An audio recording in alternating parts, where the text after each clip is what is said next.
Assalamualaikum warahmatullahi wabarakatuh. Perkenalkan, nama saya Khalilul Alfat dengan NIM 130120436. Di sini saya akan mempresentasikan hasil kerja saya untuk tugas case base 1 ML dengan topik dengan dataset aritmia, aritmia detection dengan ECG.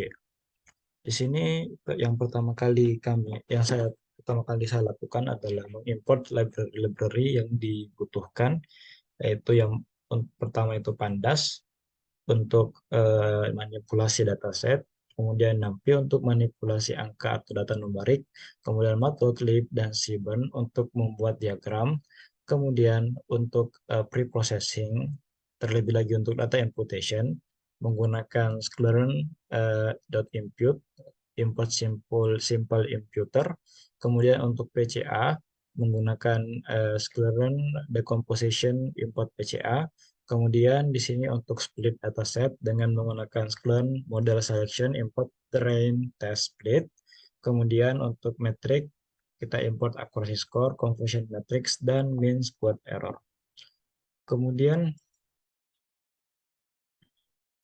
Kemudian untuk mengimport dataset, saya sudah menguploadnya di GitHub sebagaimana yang saya tampilkan tadi.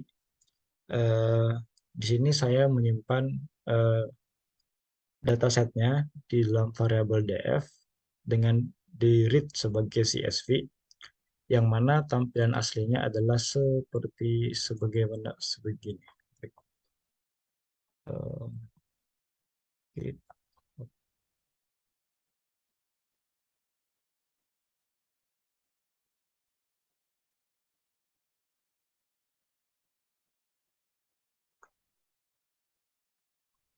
Data aslinya adalah seperti berikut. Kemudian kita baca sebagai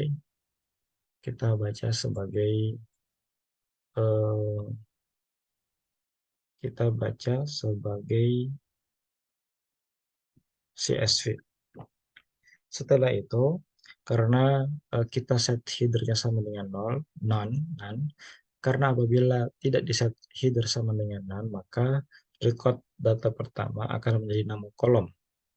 Di sini kita memanggil df, dapat dilihat bahwa nama kolom ini masih tidak ada, masih berupa indeks, maka di sini kita perlu untuk melabelinya secara manual. Pertama, untuk data preparation, di sini pertama kita lakukan set column name untuk mempersiapkan datanya, yaitu dengan memasukkan kolom. Di sini saya punya string yang berisi daftar kolom dari daftar nama kolom dari data aritmia ini. Kemudian saya split dengan garis miring T, kemudian disimpan dalam list. Setelah itu saya rename kolomnya dengan sintaks df.column sama dengan colname. Kemudian ini adalah dataset yang sudah di rename. Setelah itu saya panggil info dari datasetnya. Dapat dilihat bahwa mulai dari age sampai class memiliki count, kemudian memiliki count yang sama, min yang eh, memiliki min atau rata-rata sebagai berikut, memiliki standar deviasi sebagai berikut, memiliki nilai minimal sebagai berikut. Kemudian untuk kuartil dari kuartil 1, kuartil 2, dan kuartil 3 adalah sebagai berikut. Kemudian nilai maksimumnya adalah sebagai berikut. Selanjutnya untuk tahap preprocessing yaitu handling missing value. Yang pertama di sini saya akan mendetek, mencari data-data apa saja yang memiliki tanda tanya atau tanda nol, data nol. Setelah itu didapatkan ada di kolom T, kolom P, dan kolom QRST dan kolom J. Setelah itu mengubah tanda tanya menjadi value untuk memudahkan nanti ketika untuk input datanya. Di sini kita pertama replace df sama dengan df replace tanda tanya np.none. Setelah itu kita panggil apakah masih ada yang masih memiliki tanda tanya. Ternyata sudah tidak ada. Yang awalnya terdiri dari 5 kolom menjadi 0 kolom. Setelah itu kita cari data nol dan total jumlah data nolnya. Di sini saya membuat sebuah list dengan nama nol, kemudian melooping mulai dari kolom yang pertama sampai kolom yang terakhir. Setelah itu mengecek jumlah dari masing-masing kolom. Didapatkan bahwa eh, jumlah data nol untuk kolom T adalah 8, untuk kolom P adalah 22, untuk QRST sama dengan 1, untuk J sama dengan 76, kemudian untuk heart rate sama dengan 1. Setelah itu kita panggil dalam bentuk data frame adalah sebagai berikut. Setelah itu kita lakukan untuk pengisian. Dan ada beberapa cara pengisian, yaitu yang pertama untuk data nol yaitu dengan menghapus datanya. Yang kedua yaitu dengan mengisi dengan min atau median atau modus dan lain-lain. Di sini saya menggunakan sebuah library atau dengan nama simple imputer. Di sini imputernya adalah objek yang berisi apa saja yang eh, strategi apa saja dan apa missing values dari yang ingin diganti. Setelah itu kita fitkan, kemudian kita masukkan ke dalam eh, dataset. Setelah itu eh, kita mengecek apakah masih ada data yang null, ternyata sudah tidak ada. Setelah itu kita akan mengecek data quality. Data quality-nya itu adalah terdiri dari variansi dan kovariansi. Untuk variansi dapat dilihat bahwa untuk kolom age, height, weight, dan QS duration itu memiliki variansi yang lebar. Sedangkan untuk sex untuk jenis kelamin atau seks, karena hanya terdiri dari dua data, yaitu satu atau nol, maka tidak memiliki variansi yang bagus. Setelah itu kita mencari kovariansi masing-masing dari atribut untuk age terhadap age sampai ke belakang, sampai kelas untuk terhadap age itu sampai seterusnya.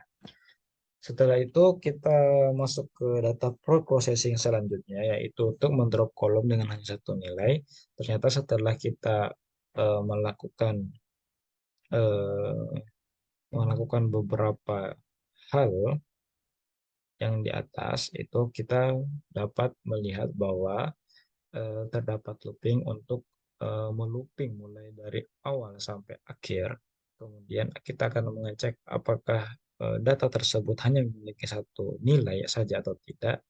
Apabila hanya memiliki satu nilai, maka eh, maka kolomnya bisa drop. Setelah itu kita lakukan data transformation menggunakan min-max scaling. Untuk rumus min-max scaling adalah x aksen sama dengan x dikurang min-max. Min min min dari kolom dibagi nilai maksimum dikurangi nilai minimum. Nah, hasil dari min-max scaling ini adalah dataset terbagi menjadi terdiri hanya menjadi 0 sampai dengan 1. Setelah itu untuk memudahkan untuk split datasetnya, kita lakukan df normalize kelas sama dengan dfy. Setelah itu kita mulai dimensionality reduction. Setelah itu untuk preprocessing selanjutnya yaitu PCA. PCA dengan di sini saya memilih untuk komponennya ada 5. Setelah itu apa sih PCA itu? PCA itu akan setidaknya menggabungkan beberapa atribut menjadi atribut yang lebih sedikit yang diharapkan itu merupakan data yang representatif terhadap dataset. Setelah itu kita lihat bahwa PCA.explain variansi itu sebagai berikut. Setelah itu kita panggil PCA-DF-nya sebagai berikut. Setelah itu kita memanggil korelasi dari masing-masing kelas, mulai dari kelas untuk masing-masing atribut. Setelah itu kita masuk ke tahap EDA. EDA memiliki beberapa cara, yaitu yang pertama itu info tentang dataset. Dev.info ternyata dataset kita tidak memiliki tipe data integer kecuali untuk satu saja. Setelah itu kita menampilkan tiga data teratas. Tiga data teratas itu dengan df head, kemudian tiga data terbawah itu tail, dan tiga sampel data itu sampel. Setelah itu, di sini sebagaimana yang saya sebutkan bahwa data ini merupakan data yang imbalance karena untuk nilai satu memiliki nilai yang sangat besar daripada nilai yang lain. Setelah itu, untuk menghitung outliernya dapat menggunakan fungsi sebagai berikut. Setelah itu, kita mencari looping mulai dari awal sampai akhir. Apabila presentasinya kurang sama dengan 3, maka masuk celana itu di bawah 5%, ditambahkan ke dalam listnya. Untuk yang lebih dari 10% itu bisa saja nanti ditilang. Setelah itu kita akan menempatkan outlier yang apa saja yang bisa. Setelah itu kita membuat box plot.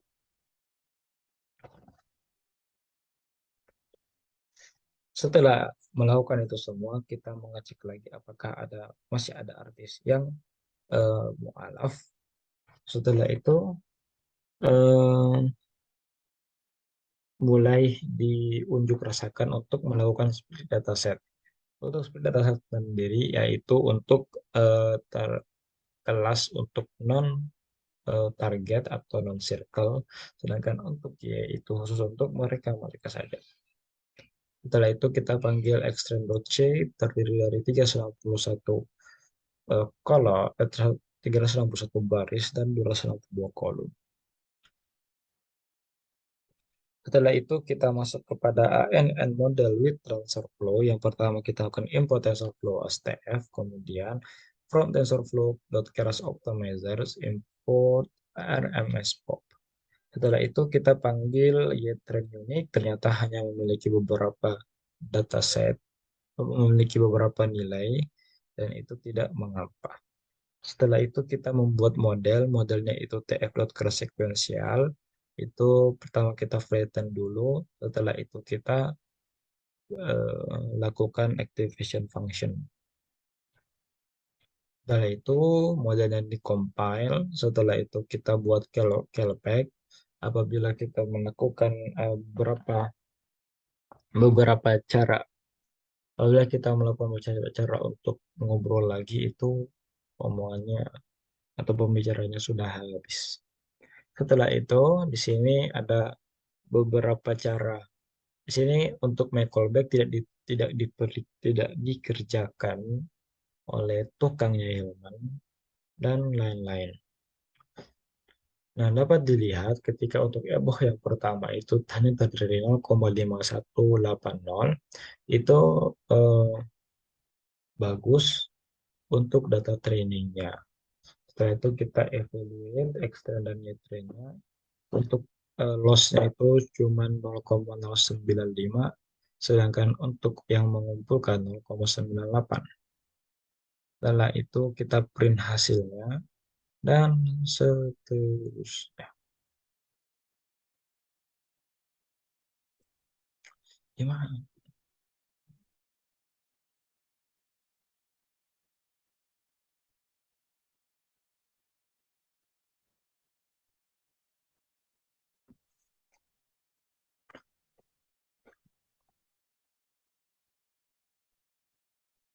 Dapat dilihat bahwa akurasi dari model ini yaitu 57%. Berikut adalah laporan yang telah saya buat. Apabila video ini sudah selesai diimport dan diupload ke YouTube, maka saya akan upload di bagian ini. Mungkin untuk dengan ini saya menyatakan bahwa makalah yang saya tuliskan atau tulisan saya ini bukan keladuran atau terjemahan dari makalah orang lain dan bukan plagiasi. Untuk kurang lebihnya mohon dimaafkan. Assalamualaikum warahmatullahi wabarakatuh.